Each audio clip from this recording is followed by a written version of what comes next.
The way the program is structured is we have three pillars. Pillar 1 and Pillar 2 are conducted at Gardner-Webb.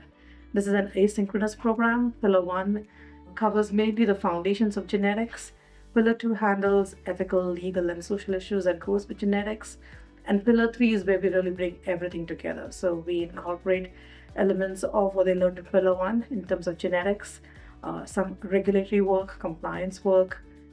There's not many programs that are specifically aimed at the genetics counseling assistant level of things.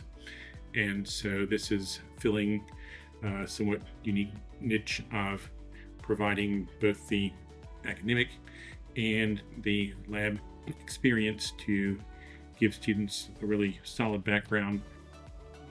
One important question with genetic counseling is, what are the chances of a possible child having this genetic condition? Well, understanding how different things are inherited is critical to that. But then also the counseling focuses on what do you do with this information.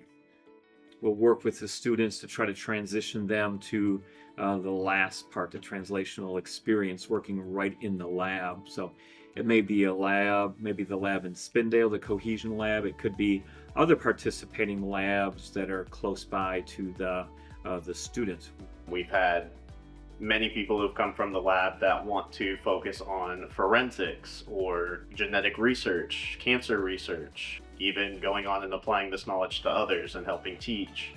Essentially, a GCA serves as a liaison between the patient and the insurance company, the patient and the lab, the patient and the provider. They are sort of the glue that links everyone together and helps the system run very smoothly.